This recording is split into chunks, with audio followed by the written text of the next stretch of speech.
Bonjour à toutes, bonjour à tous, bienvenue sur Comics Party, j'espère que vous vous portez bien. En tout cas, je suis très heureux de vous retrouver aujourd'hui pour un nouveau numéro de Comics Advisor. Un Comics Advisor qui sera consacré à deux comics un petit peu particuliers. Puisqu'on découvrira Just Imagine Stan Lee présente Superman, un comics donc qui a été scénarisé par Stan Lee et qui nous montre sa vision, sa création à lui de l'homme d'acier. Vous allez voir, c'est tout à fait différent. Et puis nous irons faire un tour dans l'univers des Green Lantern avec Green Lantern versus Alien, qui fait bien sûr écho à la franchise cinématographique du même nom. Et on commence par ce Just Imagine Superman, donc créé par Stan Lee. Au scénario, on retrouve donc Stan Lee et John Buscema, qui nous quittera d'ailleurs peu de temps après au dessin. Le comics a été publié en 2001 aux États-Unis et en 2002 chez nous par Cosmic Collection pour 4,60 €. Côté histoire, on découvre notre Superman adulte qui ici se nomme Salden sur Krypton. Policier et sans doute l'un des plus faibles, il arrive pourtant à stopper une prise d'otage grâce à son audace et à son courage.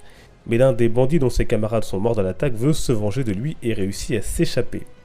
Il se venge en tuant sa femme. Les deux hommes poursuivent leur course-poursuite dans une navette et finissent par s'écraser sur Terre. Comment Salden va-t-il s'adapter et réussira-t-il à repartir sur sa planète d'origine?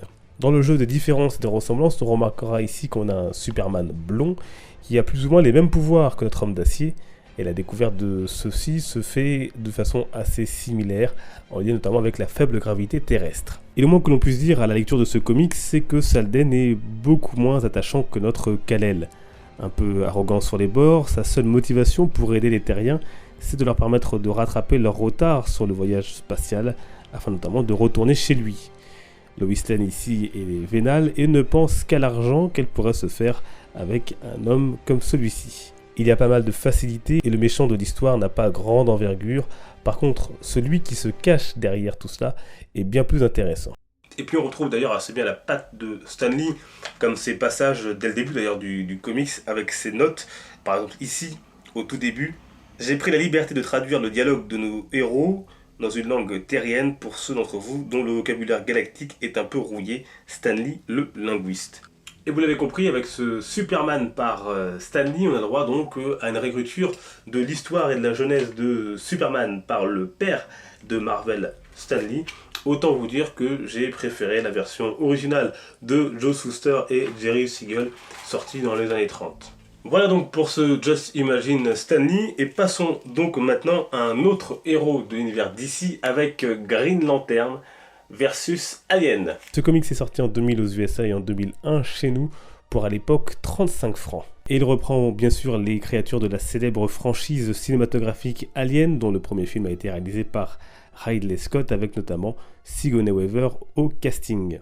C'est Dark Horse Comics qui a publié ensuite une série de comics autour de l'univers du film et qui a proposé des crossovers ensuite avec des personnages de l'univers DC. Il y a aussi eu notamment Batman et Superman. Au scénario, on retrouve ici Ron Martz et au dessin Rick Leonardi. Côté histoire, Hal Jordan et d'autres Green Lantern partent enquêter sur la disparition d'un des leurs. Ils le retrouvent mort et ne tardent pas à faire la connaissance de ceux qui l'ont tué, des aliens. Un combat se déclenche, mais Hal Jordan refuse de les tuer et préfère avec l'aide de ses camarades les transporter sur une terre vierge, Mogo. L'histoire se passe 10 ans plus tard, Hal Jordan n'est plus et ne reste d'ailleurs plus qu'un seul lanterne, Kyle Rayner. Les anciens Green Lantern et camarades de Hal Jordan viennent le trouver car un vaisseau s'est écrasé sur cette planète Mogo infestée par les aliens. Et l'histoire est plutôt réussie et intéressante. L'un des premiers bons points, ce sont ces aliens qui font donc référence aux films de l'époque. Ils sont bien dessinés, bien présents et ajoutent une touche d'angoisse à cette histoire. Certains passages vous feront peut-être frémir et vous surprendront. Autre aspect positif, les deux Green Lantern présentés dans ce comics. Hal Jordan, qui n'est plus à l'époque dans la continuité, et qui ici prend une décision noble, mais qui sera lourde de conséquences. Une décision que devra ensuite assumer 10 ans plus tard son successeur, Kyle Rayner. Lui aussi devra faire des choix et comprendra peut-être mieux ce qu'est ce costume de Green Lantern et l'anneau des lanternes. En résumé, un comics intéressant pour les questions autour du rôle des Green Lantern et aussi pour l'utilisation de ces deux personnages clés de l'univers des Green Lantern, également l'angoisse causée par l'utilisation des aliens. Voilà, je vais pas m'éterniser beaucoup plus, il ne me reste plus qu'à vous conseiller de les découvrir. Alors il y a le Stan Lee présente Superman, qui n'est pas le comics du siècle, mais qui vaut quand même le coup parce que le père ou l'un des pères de Marvel qui s'intéresse au plus grand héros de tous les temps, au premier héros de chez DC Comics, Superman, ça vaut quand même le coup d'œil de découvrir également ce que Stan Lee et l'image que Stan Lee renvoie avec ce Superman. Et puis Green Lantern versus Alien, vraiment réussi pour le coup également. Il y a donc, je vous l'ai dit, d'autres personnages d'ici qui se sont prêtés au jeu comme Batman ou encore Superman. Voilà donc pour cette chronique, merci à vous de l'avoir suivi, j'espère que vous aura intéressé dans les commentaires. N'hésitez pas à me dire ce que vous avez pensé de ces deux comics si vous les avez lus et s'ils vous intéressent comme d'habitude. Merci à vous de votre fidélité, on se retrouve dimanche pour une prochaine vidéo.